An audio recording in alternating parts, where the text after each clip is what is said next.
Convido você que abra sua Bíblia comigo no livro do Apocalipse, capítulo 3, a partir do versículo 1.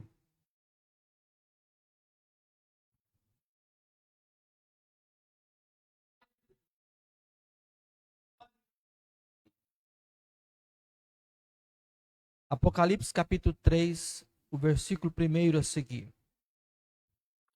E ao anjo da igreja que está em Sardes escreve: Isso diz o que tem os 7 Espíritos de Deus e as 7 estrelas. Eu sei as tuas obras, que tem nomes de que vives, estás morto.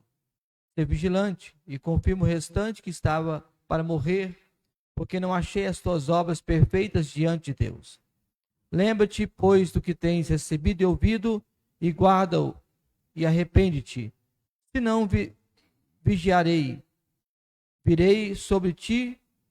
Se não vigiares, virei sobre ti como um ladrão, e saberás a hora que sobre ti virei. Mas também tem em Sardes algumas pessoas que não contaminaram as suas vestes e comigo andarão de branco, porquanto são dignas disso. O que vencer será vestido de vestes brancas, e de maneira nenhuma riscarei o seu nome do livro da vida. E confessarei o seu nome diante do meu Pai e diante dos seus anjos. Quem tem ouvidos, ouça o que o Espírito diz às igrejas. Senhor, nós estamos na tua presença, e estar diante do Senhor para nós é um privilégio. Nesta noite, eu peço, Senhor, que mais uma vez venha me abrir a porta da palavra. Esteja falando com a tua igreja, comigo, conosco, que possamos sair daqui alimentados por ti e pela tua palavra. Eu oro em nome do Senhor Jesus.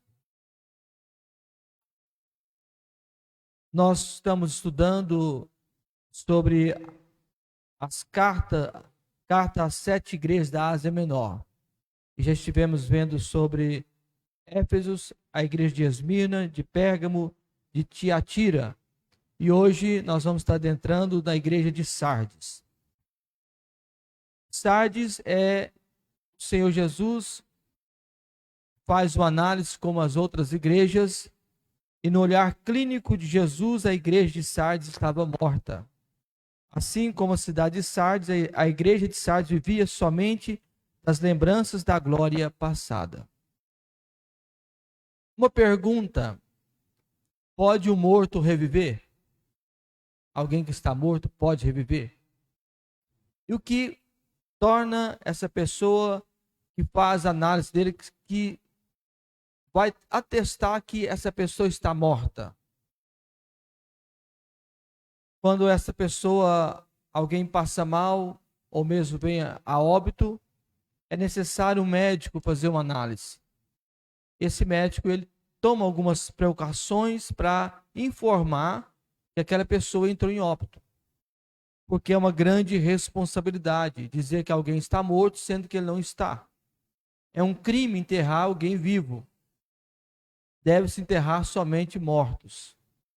Portanto, o médico faz uma análise, ele afere a pressão, olha nos olhos, na dilatação, alguns outros exames, e após ter analisado, ele dá o diagnóstico e o atestado, e ele afirma: esse paciente está morto, está sem vida. E o Senhor Jesus, quando vai analisar as igrejas da Ásia Menor, cada uma delas, ele apresenta um diagnóstico. E quando ele chega na igreja de Sardes, é uma igreja que ele traz um diagnóstico muito triste. A igreja estava morta. E as pessoas pensavam que estavam vivos, mas eles estavam mortos. Era uma igreja, portanto, sem vida.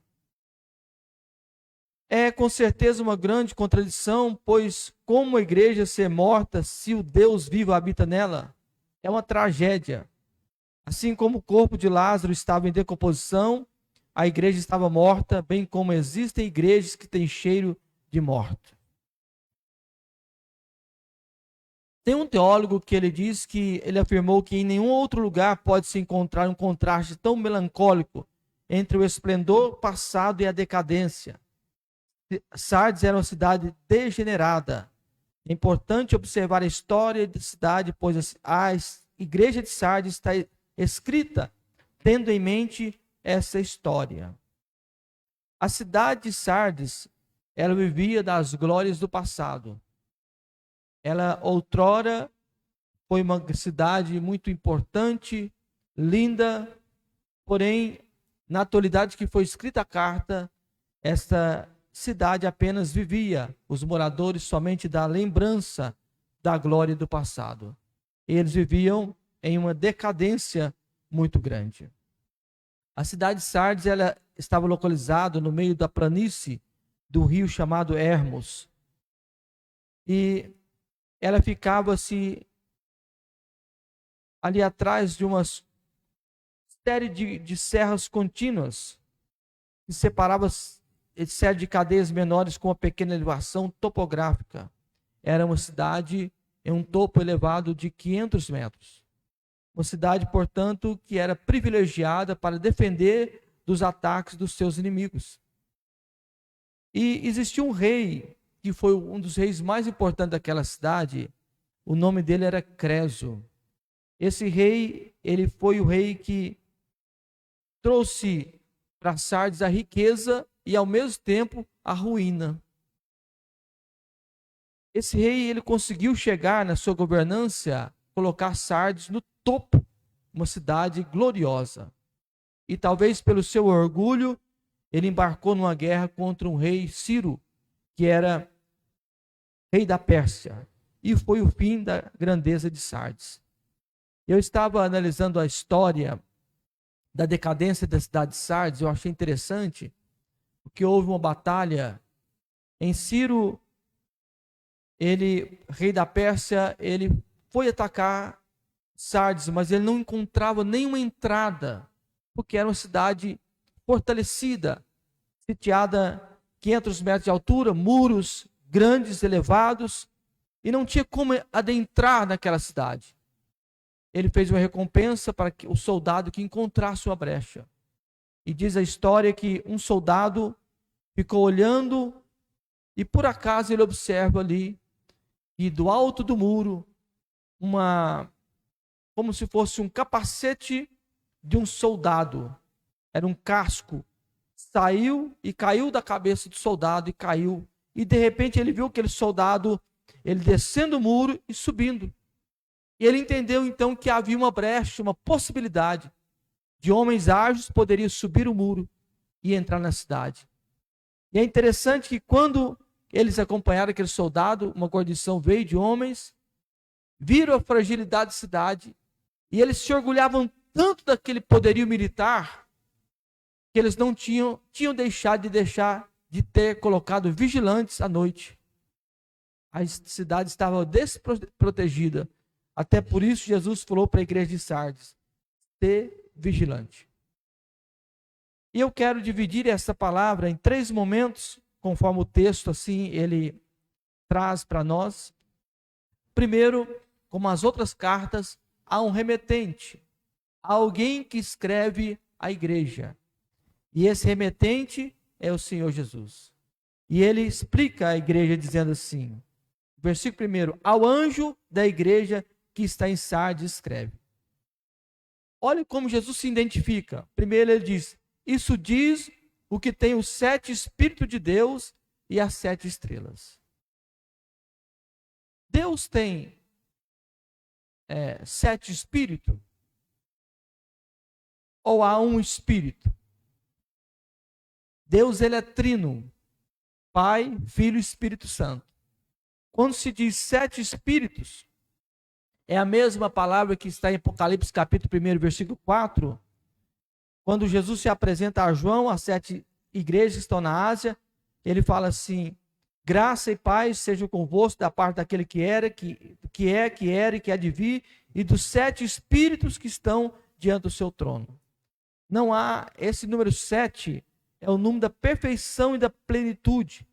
Não quer dizer que haja 7 Espíritos Santos, pois há somente um Espírito de Deus.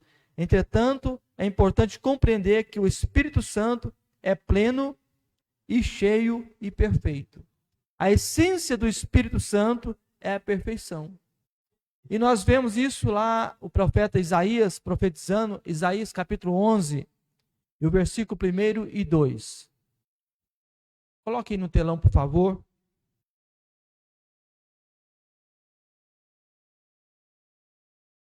Porque brotará um rebento do tronco de Jessé, falando de Jesus.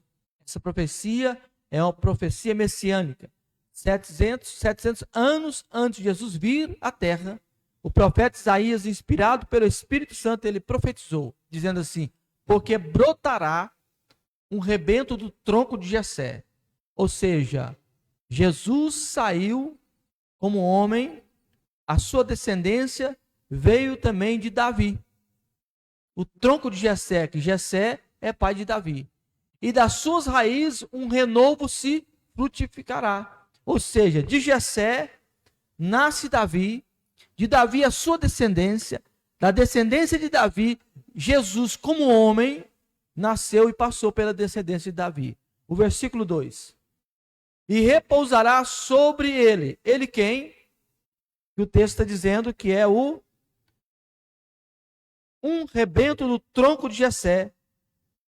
É Jesus. E repousará sobre ele. Quem? Ele quem? Jesus. O quê? O Espírito do Senhor, 1. O Espírito de sabedoria, 2. E de inteligência, 3. O Espírito de conselho, 4. De fortaleza, 5. O Espírito de conhecimento, 6. E o temor do Senhor. Então nós vemos que esse número 7, há um Espírito, que é o Espírito Santo, mas ele trabalha, porque o número 7 para Deus é considerado o número da perfeição. Então, quando Deus está dizendo assim, isso diz o que tem o 7 Espírito de Deus. Ou seja, em Jesus habita toda a plenitude de Deus e do Espírito Santo. Porque ele é Deus, e ele é Filho de Deus, e nele habita o Espírito Santo. E o Espírito Santo tem sobre ele essa essência de ser perfeito. Porque ele é, o número 7 é o número da perfeição.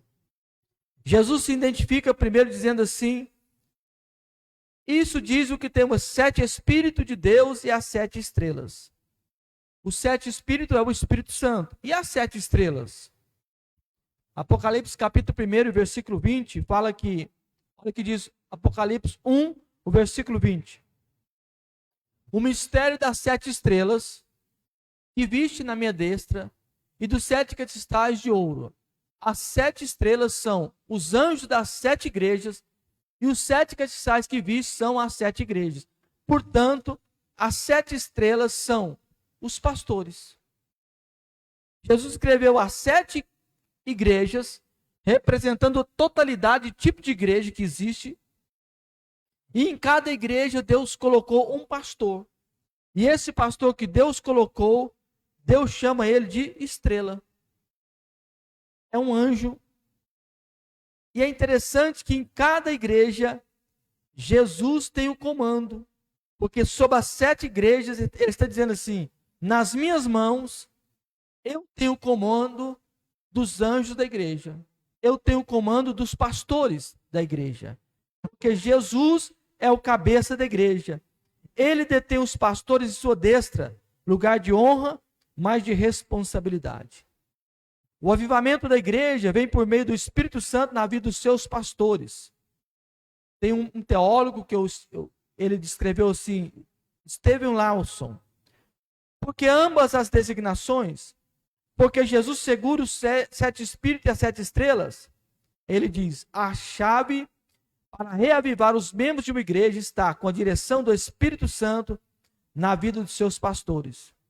O reavivamento precisa começar no topo e espalhar pela base. Se os membros necessitam pegar fogo, os pastores têm que incendiar primeiro tal pastor, tal igreja. Por que existem igrejas mortas?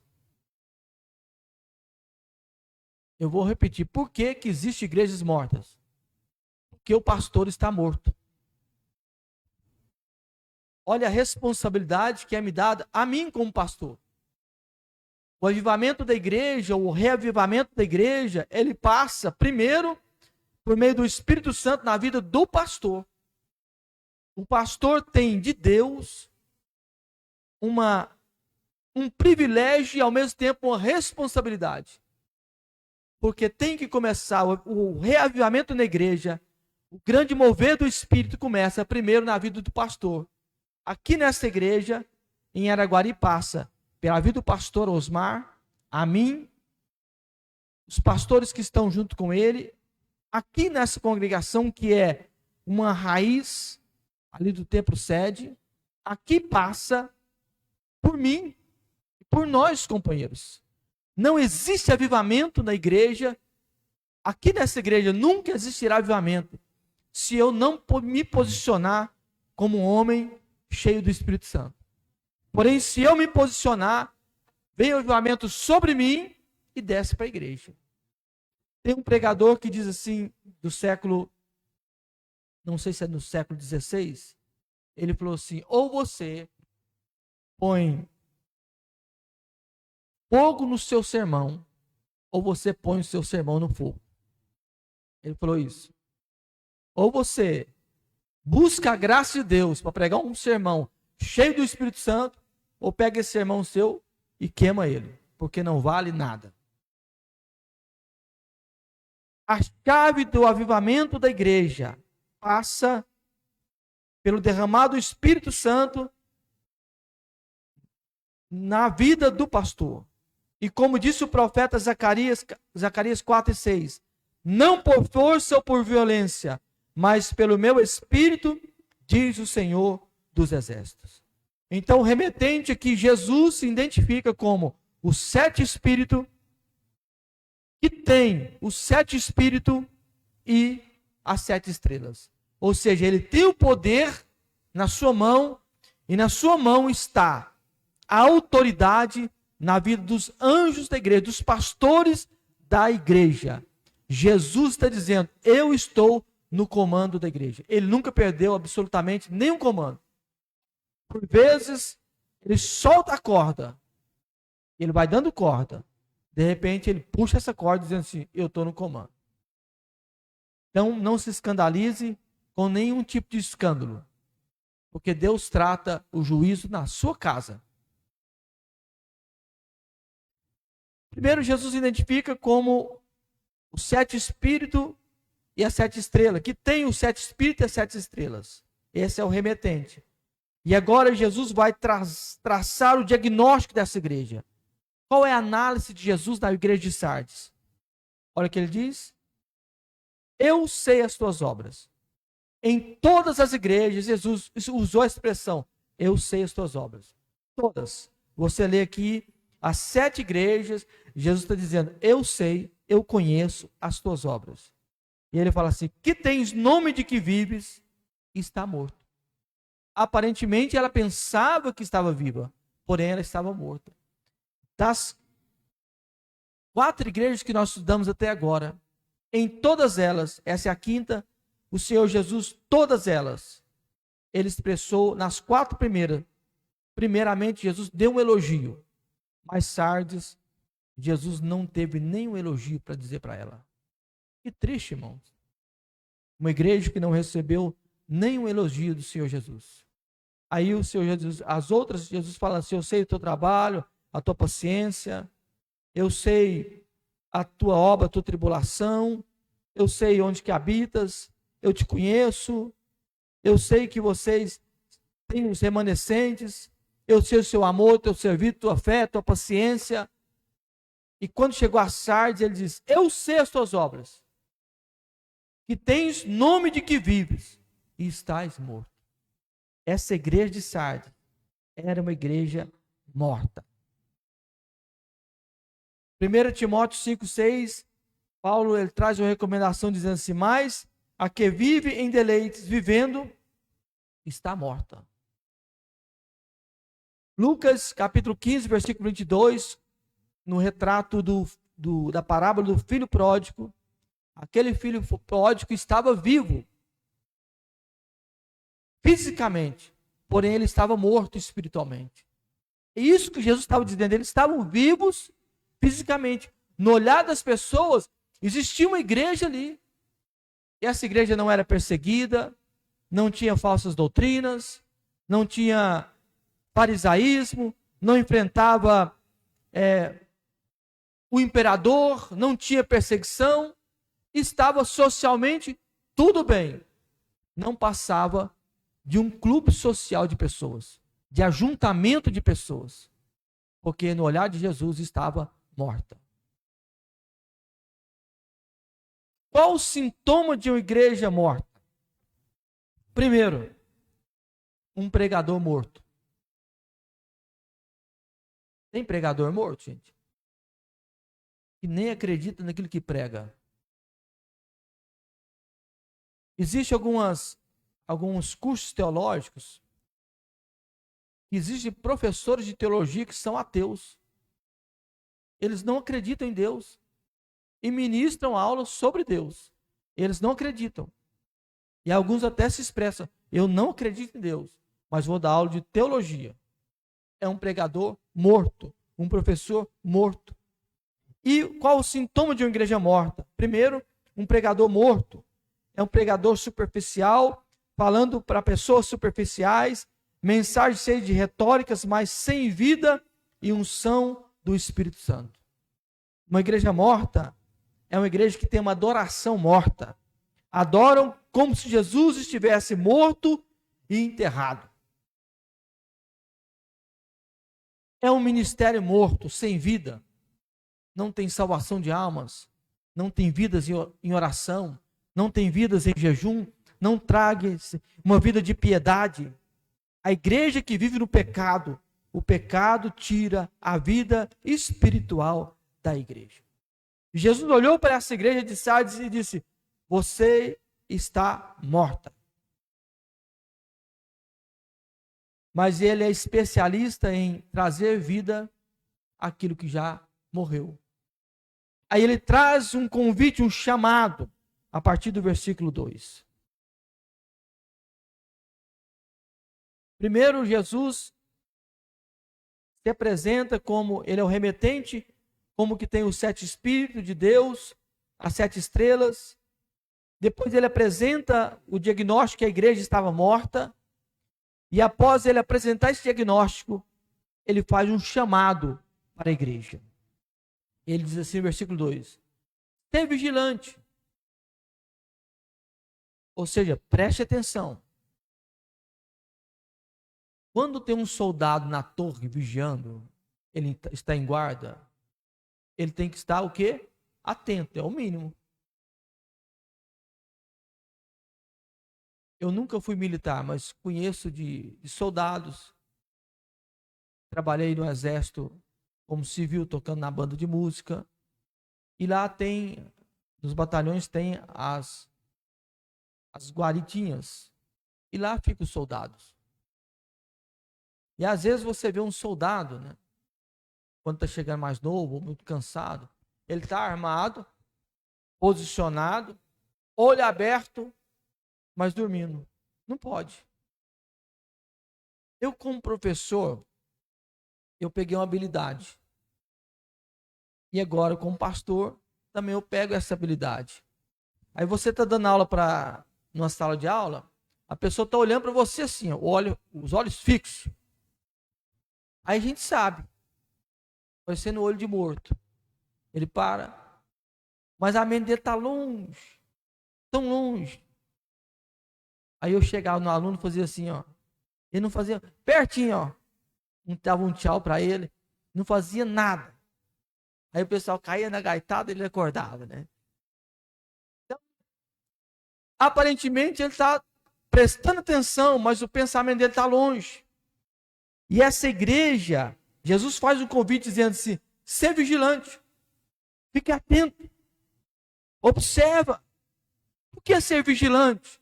Porque o inimigo, o adversário das nossas almas, anda ao derredor, bramando como leão, buscando quem possa tragar. E certamente, por várias vezes, ele lança as setinhas dele para tentar confundir e atrair a nossa vida. E Jesus falou assim: ser vigilante.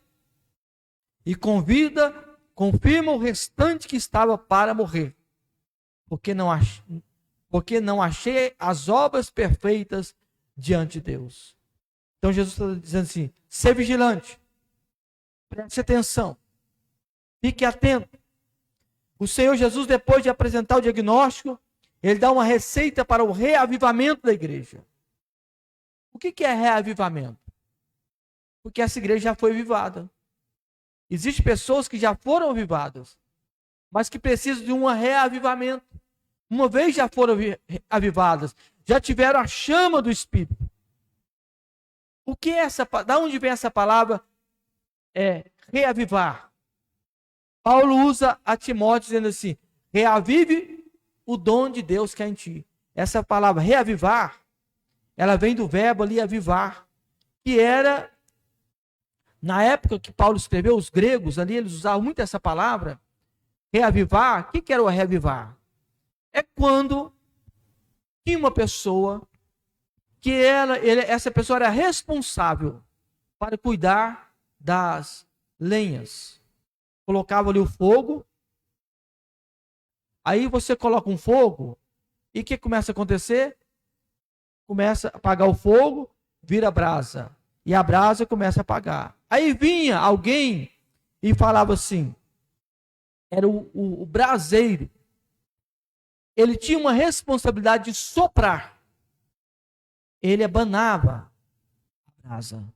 Então a brasa ia morrendo, aí vinha naquele braseiro fogo, depois ficava brasa, e vinha uma cinza por trás, e aparentemente estava apagado. Mas lá por dentro tinha uma brasa, mas a cinza estava apagada. Aí vinha um homem chamado braseiro.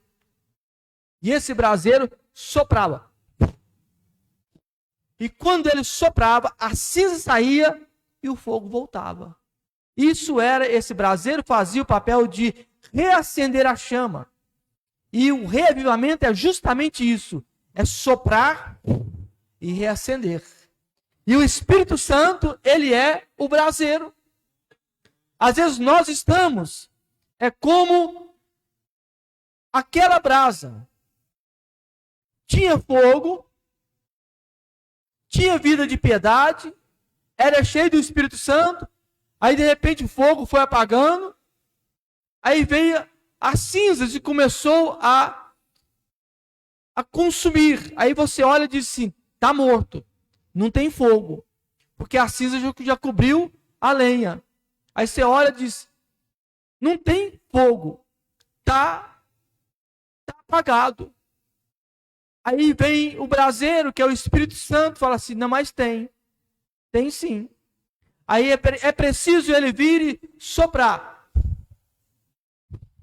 Aí o Espírito Santo é o braseiro que sopra. Quando ele sopra, ele tira a cinza e volta a reavivar a chama. É isso que Jesus faz por meio do seu Espírito Santo. Às vezes nós ficamos bem apagados e vem Jesus, o Espírito Santo sopra sobre nós e nos reaviva. Reavivar a chama é que Jesus está dizendo a essa igreja, volte.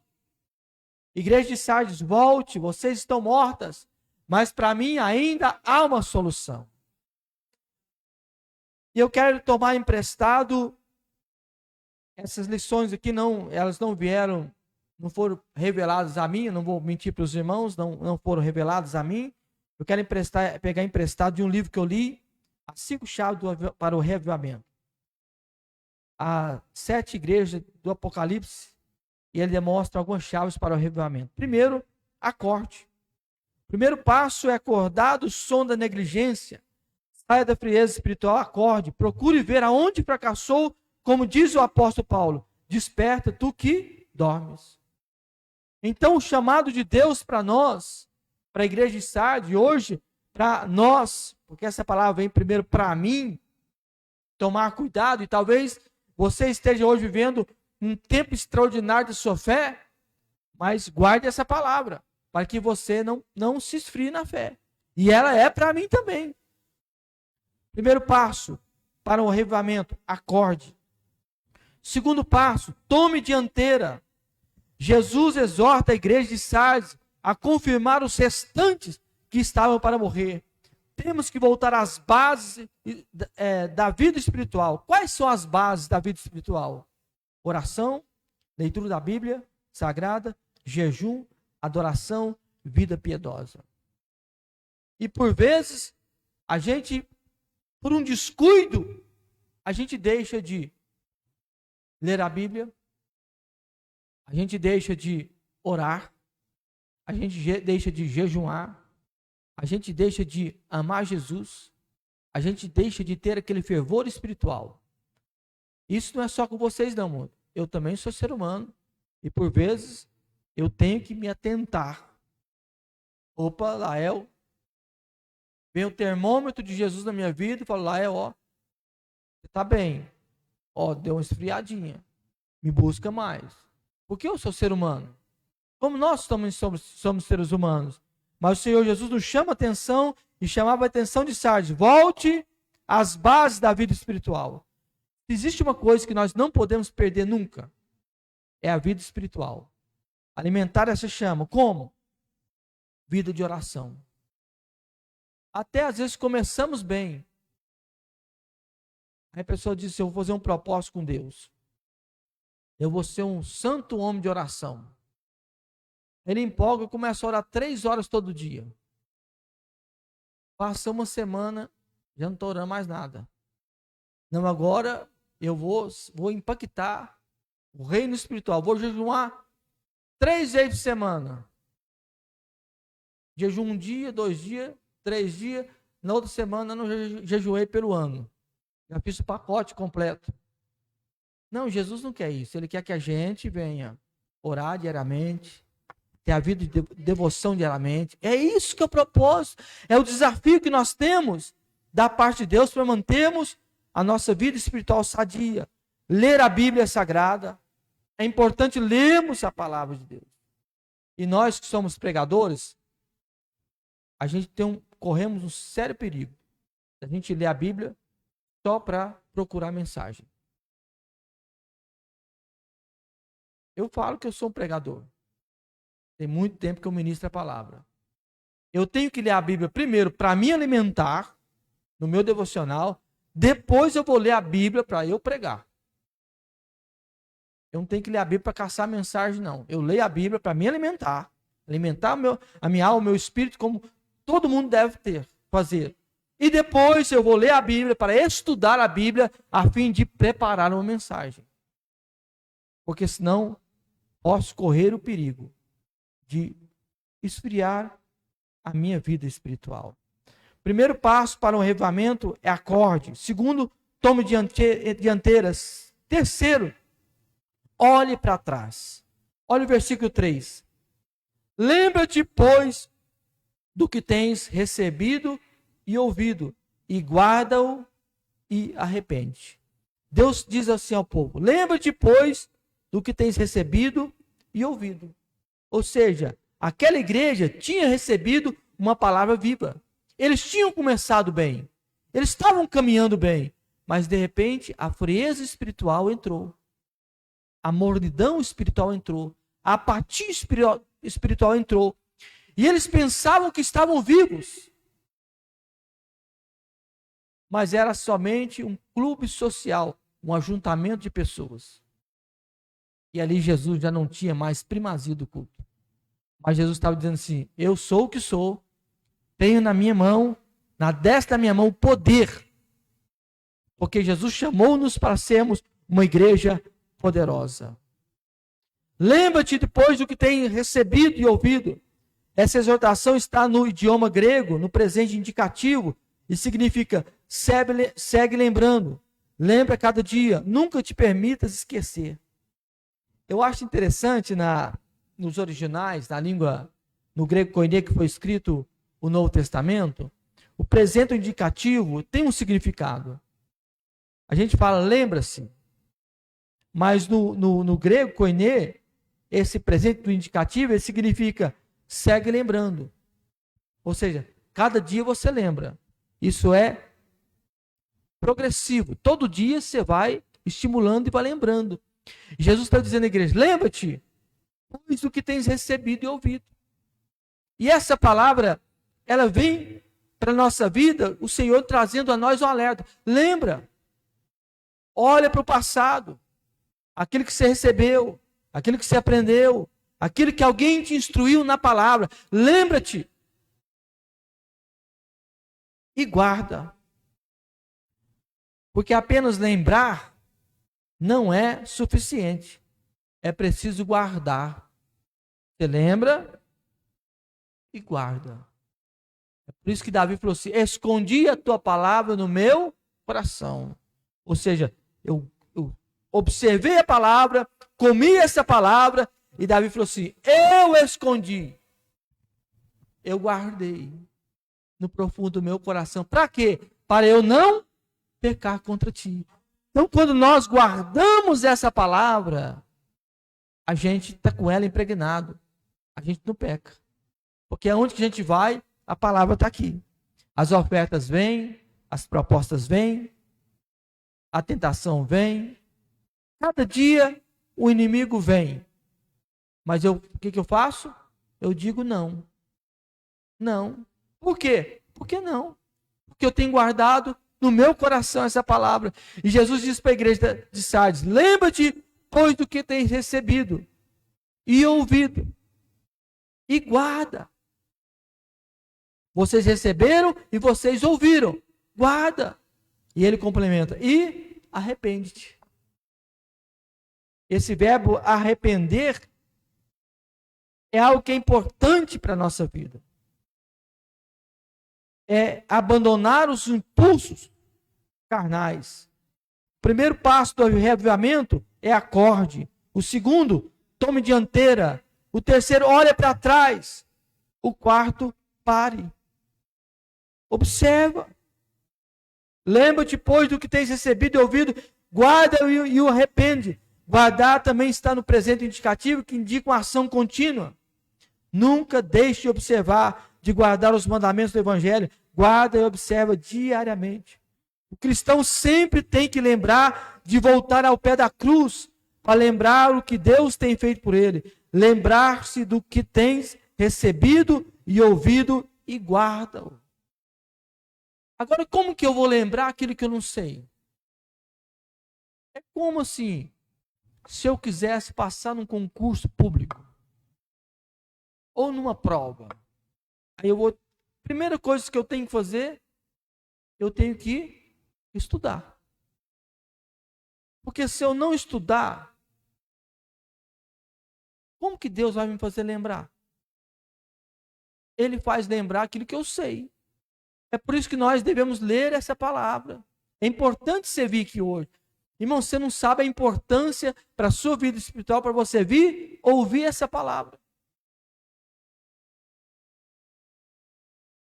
Eu fiz há uns anos atrás, ali no Templo Sede, um curso de brigadista.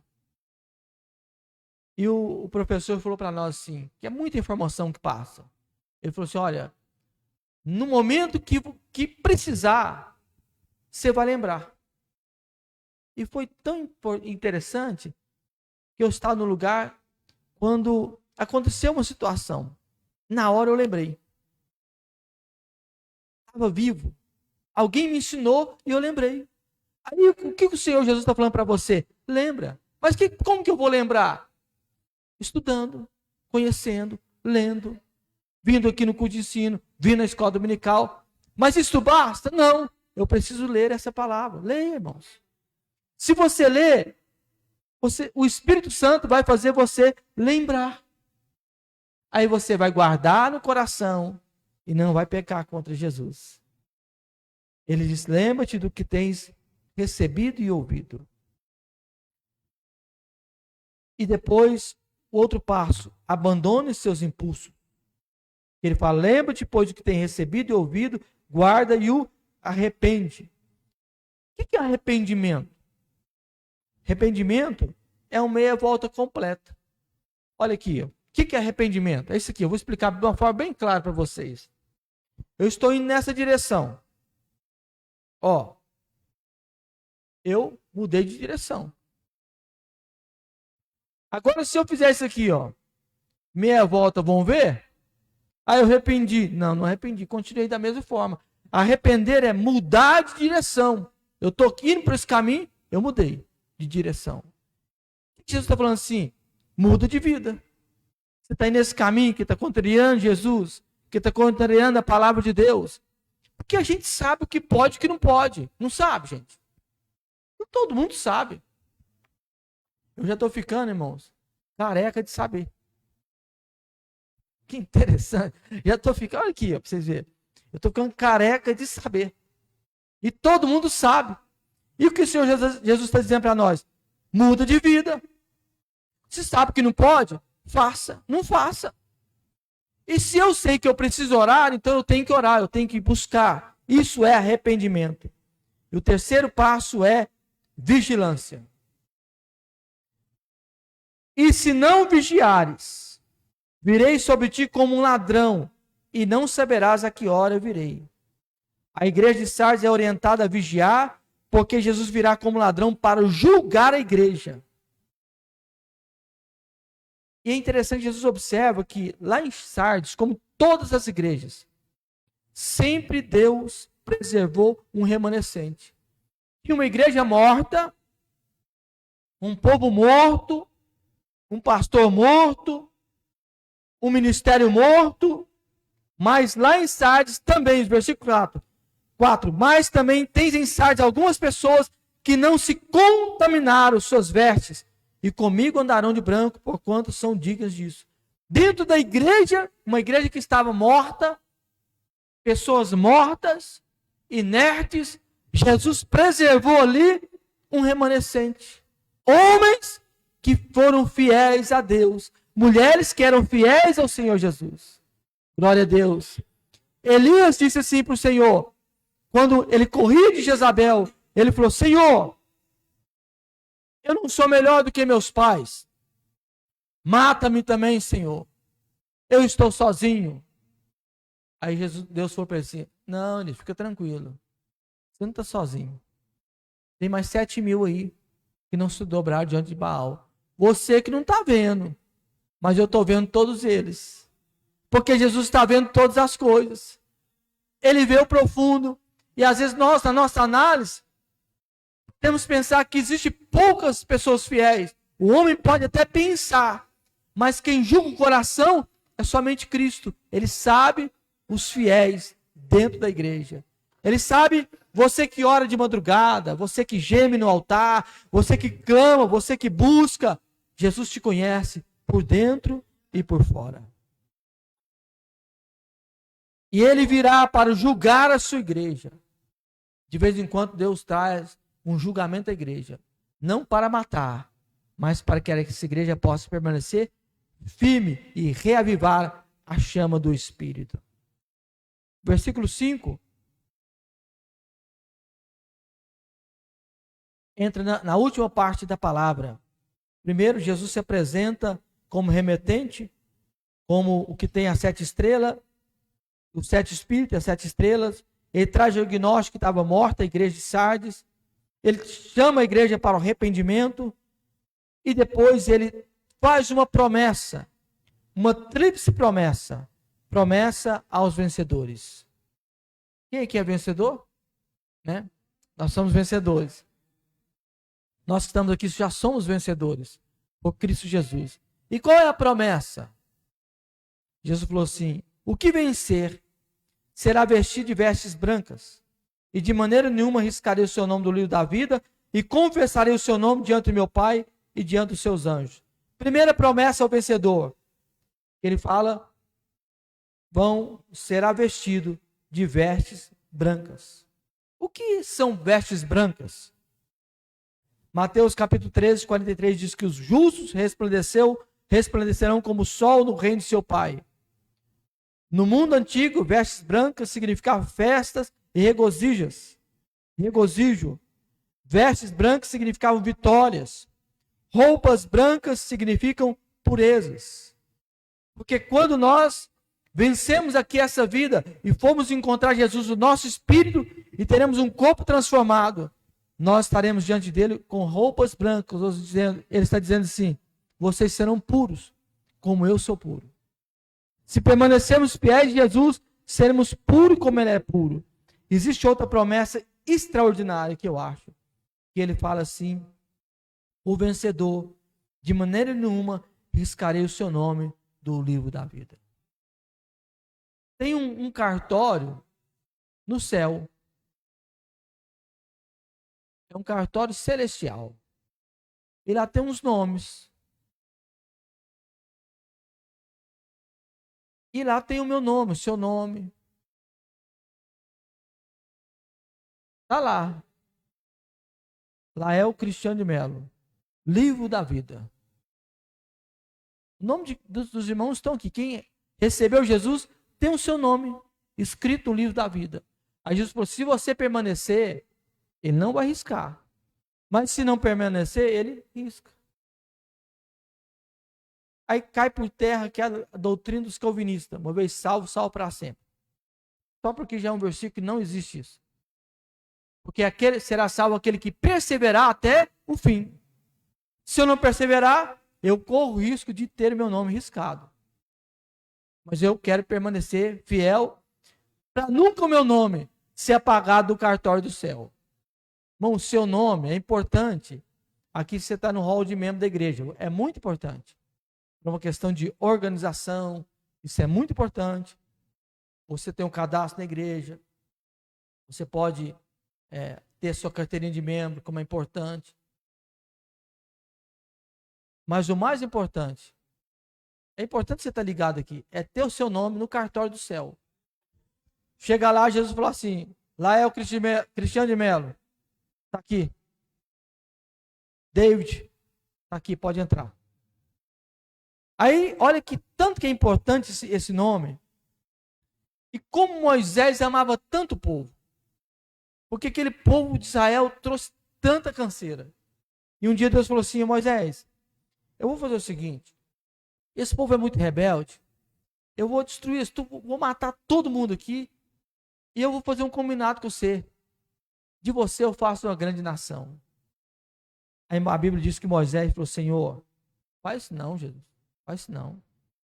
O que as nações vão falar do seu nome? Mas se porventura o Senhor quiser matar esse povo, risca também o meu nome do livro da vida. Olha que pastor foi Moisés. Aí Deus falou assim: não vou fazer isso não. Então eu vou trabalhar no coração desse povo. Aí Deus, eu disse para os irmãos quarta-feira passada, para Deus tirar o povo do Egito, foi muito fácil. Foi aqui, ó. Ver as pragas, abriu o mar vermelho, o povo passou, já saiu glorificando, mas para tirar o Egito do coração do povo, foi 40 anos. Aquele povo estava tão fissurado pelo Egito, que eles estavam querendo comer cebola. Deus, eu estou com saudade da cebola do Egito. Olha que cebola, amor. Nada contra a cebola. Até eu acho até interessante a cebola. Mas Deus estava mandando maná para eles. Trocar maná por cebola. Aí Jesus falou assim: olha, infelizmente esse povo não pode ir. Então vai levantar outra geração, vou ter que trabalhar. Porque 40 anos Deus trabalhando o povo para tirar o Egito do coração do povo. E por isso que tem gente, irmão, que vem na igreja, irmão, mas seu coração está preso no mundo. Nas coisas do mundo, nos prazeres do mundo. Aí Jesus fala assim: mas eu te amo. Eu insisto em você. Aí você vem aqui na igreja, você ouve a palavra te confronta, ela é um caldo mais grosso, um tutano mais forte. Você fala: ai, Jesus. Ele fala assim: mas é para você ficar bom, viu? Você vai ficar bom. Porque Jesus ele tem interesse de resgatar a nossa vida, de nos fazer cada dia melhores na sua casa. E para que o nosso nome sempre esteja no livro da vida. E a Bíblia fala ainda Apocalipse 21 e 27. Abra a sua Bíblia aí, Apocalipse 21 e 27.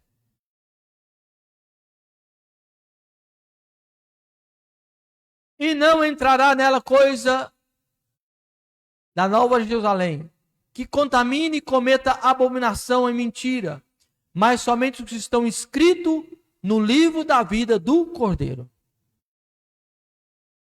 E a Bíblia ainda fala de um julgamento do trono branco. Esse julgamento, ele será tão extraordinário que Deus vai julgar a mente e os corações. E capítulo 20, versículo 15, no julgamento final, todas as pessoas, exceto a igreja, vai permanecer no julgamento do trono branco, porque a igreja estará com Cristo. E a Bíblia fala que todos serão julgados. Irmãos, Deus vai trazer à tona todos os homens mais bárbaros da história humana. Deus vai trazer à tona todos. O espírito de todos serão julgados, todos. Homicidas que não se arrependeram, ladrões que não se arrependeram, violentadores que não se arrependeram, enganadores que não se arrependeram, que torturaram pessoas, todos que não se arrependeram do seu pecado estarão no julgamento do trono branco. E muitas pessoas ficarão decepcionadas. Mulheres que abortam suas crianças no ventre, que não se arrependem dos seus pecados, vai chegar lá, Deus vai julgar cada um. E o versículo 15, Apocalipse 20, 15 diz assim: e aquele que não foi achado escrito no livro da vida foi lançado no lago do fogo. Que pesada essa palavra. Mas a igreja não vai participar desse julgamento porque ela já vai estar com o Senhor. Glória a Deus por isso. Porque Deus, a Bíblia diz que Deus não nos destinou para a ira. A igreja não vai permanecer no período da grande tribulação, porque a Bíblia diz que nós não fomos destinados à ira. Então, o vencedor vai vestir de veste branca, vai ter seu nome escrito no livro da vida, e por último, Jesus vai confessar o seu nome diante do Pai. Mateus capítulo 10, 32 diz assim: portanto, qualquer que me confessar diante dos homens, eu confessarei diante do meu Pai que está no céu. Mas qualquer que me negar diante dos homens, eu negarei também diante do meu Pai que está no céu. Você sabia que por esse versículo, muitos cristãos morreram por não negar o nome de Jesus? E que ainda morrem até hoje? Em países, em lugares onde que perseguem o evangelho? Eles morrem, mas não negam o Senhor Jesus. Mas o Senhor Jesus está falando assim: quem não negar ele, ele também não negará diante do Pai. Ele vai falar assim: papai, esse aí me serve. Esse me serviu. Essa estava na minha casa. Eu via ela, papai, nas orações, pecador e pecador, mas clamando a minha misericórdia. E a minha graça se aperfeiçoa na fraqueza. Irmãos, a graça de Jesus se aperfeiçoa na fraqueza. Porque é na fraqueza que nós sentimos que somos dependentes do Senhor Jesus. Por isso Jesus disse a Paulo quando ele orava, dizendo: Senhor, tira de mim esse espinho na carne. Jesus falou para ele assim: Paulo, não ore mais assim. A minha graça te basta. O espinho na carne, ou sem espinho na carne, a graça de Jesus, ela nos basta para chegarmos na presença de Deus. Fechando, ele diz: quem tem ouvidos, ouça o que o Espírito diz às igrejas. Portanto, que Deus nos abençoe, nos guarde e nos fortaleça cada vez mais na sua casa. Senhor Deus, eu oro pela vida dos meus irmãos que aqui estão. Obrigado, Senhor, e que a sua palavra cada dia venha se tornar vida em nós. Nos guarda, nos fortalece, nos dê, Senhor, uma noite de paz. Obrigado, Senhor Jesus, por tudo. E nos ajuda a permanecer firmes em Ti e na Tua palavra. Eu oro no nome do Senhor Jesus.